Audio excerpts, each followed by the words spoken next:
So hello বন্ধুরা, welcome back to me. কেমন আছে সবাই? আশা করছি সবাই খুব ভালো আছো আর আমরাও ভীষণ ভালো আছি। তো গত কয়েকদিন আগের ভিডিও তোমাদের সঙ্গে আজকে আপলোড করছি আর আমরা কিন্তু সকাল সকাল রেডি সেডি হয়ে চলে এসেছি প্ল্যাটফর্মে। হ্যাঁ, আমার সঙ্গে যাকে দেখতে পাচ্ছ ওটা হচ্ছে আমার ছোটোবেলার একদম ক্লোজ ফ্রেন্ড, আমার ক্লোজ বান্ধবী। বাট ও কিন্তু আমার সঙ্গে যাচ্ছে না, ওর সঙ্গে আমার স্টেশনে এসেই দেখা হলো। আর এই যে এখানে দেখো আমার গেছো বাদরটা কেমন গাছে চড়ে বসে আছে, ওকে বারণ করলেও শোনে না, জামা কাপড় নোংরা করে ফেলবে, তারপরে আমিও মুখ করব, ঠিক আছে, কিন্তু ও কিছুতেই কোনো কথা শুনবে না, ও ওর পথেই চলবে। তারপরে ট্রেনটা ঢুকে গেল আর বান্ধবী চলে গেল বান্ধবীর দিকে, মানে ও যাচ্ছিল রানাঘাটে আর আমি যাচ্ছিলাম বনগাঁতে। আর কোথায় যাচ্ছি সেটা তো তোমরা জানতেই পারবে, একটু পরেই তোমাদেরকে সেটা আমি বলে দেব। তো বনগাঁ থেকে ট্রেন চেঞ্জ করে আমরা উঠে পড়লাম শিয়ালদাগামী ট্রেনে। আর আমরা কিন্তু যাচ্ছি অশোকনগরে। কেন যাচ্ছি বলো তো? ওর পিসিমণির বাড়ি, মানে ছোট পিসিমণির বাড়িতে ছিল আজকে পুজো, সেই উপলক্ষেই আমরা যাচ্ছিলাম। আর এই ট্রেনের মধ্যে এসে ওই এক বাদরকে সামলাতে পারি না, সঙ্গে জুটে গেছিলো আর এক বাদর। এত দুষ্টুমি করছিল দুজনা মিলে, সেটা ধারণার বাইরে। মানে দুষ্টুমি করতে করতে ট্রেনটাকে যেন ওরাই মাতিয়ে রেখেছিল, এরকম একটা ব্যাপার। তো তারপরে দেখো আস্তে আস্তে ট্রেনটা চলতে লাগলো আর ওদের দুষ্টুমিও বাড়তে লাগলো। শেষ পর্যন্ত তো মানে মারাপিটের অবস্থা, কারণ দুজনাই সমান দুষ্টু, সমান মানে এক লেভেলের, সেই জন্য একটু সমস্যা হয়ে যাচ্ছিল। ওর মা ওকে বকা দিচ্ছিল, ও কথা শুনছিল না, এদিক থেকে আমি বকছিলাম, ও কথা শুনছিল না। তারপরে তো চলে আসলো আমাদের স্টেশন, যেখানে আমরা নামবো। তারপর তো দুজন দুজনকে ছাড়তে চায় না, ও বলে তুই আমার সঙ্গে চল আর ও বলে তুই এখানেই থেকে যা, আমার সঙ্গে চল। তারপরে আমরা নেমে গেলাম ট্রেন থেকে আর ট্রেনটা ছেড়েও মানে ট্রেন ছেড়ে চলে গেল। আর আমরা প্ল্যাটফর্ম থেকে কিছু মিষ্টি টিষ্টি কিনে নিয়ে তারপরে উঠে পড়লাম মোটর ভ্যানে। দিদিভাইদের বাড়িতে যাওয়ার সময় রাস্তায় একটুখানি সমস্যা হয়েছিল, তার জন্য কিন্তু টোটো সহজ রাস্তায় যাচ্ছিল না, তাই একটু ঘুরে ঘুরে যেতে হবে বলে আমরা উঠে পড়েছিলাম ইঞ্জিন ভ্যানের মধ্যে। তারপরে এই যে আমরা চলে এসেছি দেখো।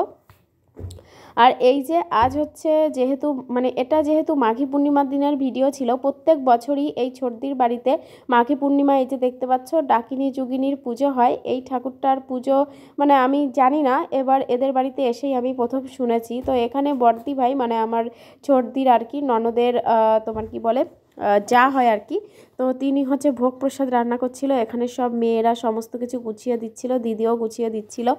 আর এইখানে মন্দিরে গোছাচ্ছিল আমার ননদের ননদ। তো সবাই মিলে সব কিছু হাতে হাতে কাজগুলো করে নিচ্ছিল। আর নবিতা গিয়ে একে একে গিয়ে সমস্ত প্রসাদগুলো দিয়ে আসলো। আর জানো তো এই মন্দিরের পুজো কিন্তু কোনো ব্রাহ্মণ দিয়ে হয় না, এরা বাড়ির লোকেরাই করে সমস্ত কিছু পুজোর গুছিয়ে সুচিয়ে নিয়ে। তারপরে বড়দা মানে হচ্ছে আমার ননদের ভাসুর পুজোটাই সারবে আর কি। তো তারপরে একে একে সব কিছু গোছানো হয়ে গেল। আমিও লাস্টে একটু হাতে হাত লাগিয়ে দিয়েছিলাম, কারণ অনেকটাই দেরি হয়ে যাচ্ছিলো, বুঝতেই পারছো। তো তারপরে আমি ঘরে চলে এসছিলাম। আর ঘরে এসে দেখলাম সমস্ত কিছু পুরো এলোমেলো করে বসে আছে আমার এই যে যন্তর, ঠিক আছে। বাড়িতে এইসব খেলনা নিয়ে খেলবে না, এখানে এসে এইসব খেলনা দেখে ওর একেবারে খেলা চেতে গেছে। তো তারপরে এই দিকে দেখো চলে এসেছি। আর এইখানে কিন্তু রয়েছে আমাদের মাইমা, মানে হচ্ছে আমার ননদের শাশুড়ি। তো উনি স্নান করে এসে তারপরে ঠাকুর প্রণাম করছে। আর এইখানে কিন্তু এখনও অবধি ঠাকুরের সমস্ত কিছুই গোছানো চলছে। তারপরে লাস্টে চলছিল নাড়ু পাকানো, তো সেইটুকু একটুখানি করলাম। নাড়ুগুলো দেখতে খুব সুন্দর লাগছিল, কারণ আখের গুড় দিয়ে নাড়ুগুলো তৈরি করা হচ্ছিল, তাই জন্যে। আর তারপরে আমি চলে গেলাম পেছনের দিকটায়, ওখানে কিন্তু হচ্ছিল তোমার খিচুড়ি প্রসাদ, মানে খিচুড়ি ভোগ রান্না হচ্ছিল, অনেক লোকের অ্যারেঞ্জমেন্ট, তাই জন্যে। এখানে কিন্তু মানসিক করলে নাকি সেই মানসিক সফল হয়। তো তোমাদের একটা কথা বলে রাখি, হয়তো অনেকে খারাপভাবে নেবে, অনেকে হয়তো ভালোভাবেও নেবে। অ্যাকচুয়ালি যার যেটা হওয়ার তার সঙ্গে সেটাই হয়। কারণ আমিও মানত করেছিলাম যে আমার যদি মেয়ে হয় তাহলে এই মন্দিরে গিয়ে আমি পুজো দেবো, বাট আমার মেয়ে হয়নি, আমার একটা সুপুত্র হয়েছে। তারপরে চলে আসলাম লাড্ডুর কাছে। আর এই যে লাড্ডুকে ধুতি পরানোর অনেক চেষ্টা আমি করেছিলাম, আমি বলেছিলাম আমি তোকে ভালো করে পরিয়ে দিই, কিন্তু কিছুতেই আমার কাছে ধুতি পরলো না, ওর দাদার কাছে পড়েছিল। আর এই যে দেখো কেমন একটা অগোছলাভাবে পরিয়ে দিয়েছে, ও ভালো মতন হাঁটতেও পারছিল না। তারপরে কিন্তু আমরা চলে এসেছি দেখো মন্দিরে। আর পুজো কিন্তু অলরেডি শুরু হয়ে গেছে আর সুন্দরভাবে দাদা কিন্তু এখানে পুজোটা করছিল, যেটা দেখার মতো ছিল।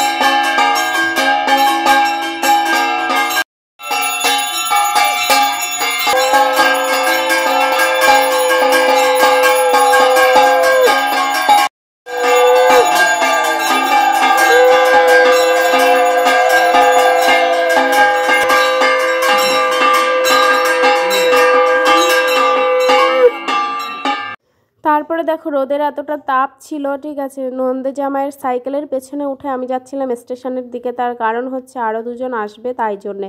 আমার সঙ্গে তখন আসতে পারিনি, কারণ আমি অনেকটা সকালে এসেছিলাম, ওরা কাজ টাজ গুছিয়ে নিয়ে তারপরেই এসেছিল। এই যে হচ্ছে সীমাদি আর ওই যে আমার বান্ধবী শম্পা, ওরাও এসে গেছে। তারপরে আমরা চলে আসলাম এখানে। আর এই যে ইনি কিন্তু তরমুজ খাওয়া শুরু করে দিয়েছে। পুজো যেহেতু হয়ে গেছে তাই জন্য সবাইকে একে একে প্রসাদ দেওয়া হচ্ছিল। আর দিদি সবার সঙ্গে কথা বলছিল। আমি ওনাকে দিদিই বলি, কারণ আমার থেকে সম্পর্কে ছোট হলেও বয়স কিন্তু আমার থেকে অনেকটাই বড়, তাই জন্যে সবাইকে রেসপেক্ট দেওয়া উচিত, ওই কারণেই আর কি। তারপরে চলে আসলাম আমরা খেতে, কারণ আজকে ট্রেনের প্রচণ্ড গণ্ডগোল। ঠিক ঠিক টাইমে যদি ট্রেনটা ধরতে না পারি তাহলে আবার সমস্যা হবে, তাই জন্য আমরা দ্বিতীয় ব্যাচেই খেয়ে নিয়েছিলাম। খিচুড়ি সঙ্গে ছিল আলুর দম, পাঁপড়, চাটনি, পায়েস, ভীষণ সুন্দর হয়েছিল। তাছাড়া ভোগের প্রসাদ তো সুন্দরই হয় সবসময়, সেটা আর বলার অপেক্ষা রাখে না। তো আমরা খেলাম, খেয়ে দিয়ে তারপরে গুছিয়ে সুচিয়ে নিয়ে বাড়ির দিকে রওনা দিয়েছিলাম। আর শুধু যে খেয়েছিলাম সেটা না, আমরা কিন্তু টোপলা করে নিয়েও এসেছিলাম। এটা যেন এখন আমার সঙ্গে মানে ওতপ্রোতভাবে জড়িয়ে গেছে। কোথাও গেলে যেন একদম সেই প্যাক শ্যাক করে আমার নিয়ে আসা একটা হ্যাবিট হয়ে গেছে। তো যাই হোক, এই মানে পুজোটার জন্যে সারা বছর আর কি এরা খুব অপেক্ষা করে থাকে। বেশ ভালোও লাগলো। আমি এসেছিলাম অনেক বছর আগে একবার, মানে বিয়ের পরে হয়তো একবার এসেছিলাম, আর এই যে এসেছি। তারপরে এখানে দেখো বড়দি এসেছিলো, মানে আমার বড় ননদিনী। আর এই যে সবাই এখানে ঘরে বসে কথাবার্তা বলা বলি হচ্ছিল। আমরা চলে যাব, দিদি এখনও খাইনি, দিদি খাবে, তারপরে ওনারা যাবে ওনাদের সুবিধা মতো। আর আমরা তারপরে বেরিয়ে পড়েছিলাম। আর আমাদের চোখের সামনে দিয়ে একটা ট্রেন চলে গেছিলো, এটা হচ্ছে হাবড়া লোকাল, তাই জন্য আমরা এই ট্রেনটাতে উঠিনি, কারণ আমরা তো বনগাঁয় যাব। আর এখানে এসেও এর দুষ্টুমি থামে না, মানে আমি পুরো পাগল হয়ে যাই সারা রাস্তায় একে নিয়ে বেরোলে। তারপরে দেখো এখানে কেমন ঘুমানোর ভাব করছে, কিন্তু ঘুমাচ্ছে না। এটা হচ্ছে আমরা মানে মোটামুটি তারপরে এখানে পাঁপড় কিনলো, পাঁপড় কিনে খাচ্ছিল। এবার দেওর আর মানে বৌদির মানে ঢং দেখতে দেখতে আমরা এসেছি পুরো ট্রেনটা, ঠিক আছে। এই যে এখনই দেখছিল ঘুমাচ্ছে, এখনই দেখো আবার কি অবস্থা। খেতে ইচ্ছা করছিল না, তাও ওদের জোরাজুরিতে একটা মুখে দিয়েছিলাম, বাট অতটা আমার ভালো লাগেনি, কারণ এসব খাবার আমার পছন্দ হয় না, তাই জন্যে কোনো কালেই আমার পছন্দ হয় না। তো এইখানে আমি একটু ভিডিও করছিলাম বলে ওখানে একজন উকি মারছিল, তারপরে আবার মুখটা লুকিয়ে নিল। তারপরে আমরা চলে এসেছি বনগাঁয়। আর এই যে দেখো টিটি বাবু আমাদেরকে এসে টিকিট চেক করছিল। আর একটা মজার ব্যাপার হয়েছে, সেটা হচ্ছে একজনকে টিকিট চেক করেছে, সে তো টিকিট কাটেনি, শেষে তার কাছ থেকে আবার ফাইনও নিল, আর সঙ্গে তাকে কিছু টাকা আবার ব্যাকও করে দিল, হয়তো 20-30 টাকা এরকম হবে। আর এখানে পাঁপড় কেন খেয়ে নিয়েছে সেই দেখে তো একদম পাঁপড় সাপড় সব চেলে ফেলে দিল আর একজন। আর এই যে এখানে দেখো চালান কাটছে। টিটিকে দেখে তো মনেই হচ্ছিল না যে ইনি টিটি, আমি তো ভাবলাম হয়তো কেউ ফাজলামো করছে। তারপরে আমি একটু বলেছিলাম যে আমাদের কাছে টিকিট নেই, কি করা যাবে। বলছে তাহলে টিকিট কাটতে হবে। আমি বললাম ঠিক আছে, তাহলে আপনি এখানে ওয়েট করুন, আর আমরা টিকিট কাউন্টারে গিয়ে টিকিট কেটে নিয়ে আসি। বেশ মজাই কাটলো। তো চলো সবাই ভালো থাকবে, দেখা হবে নেক্সট ভিডিও। টাটা।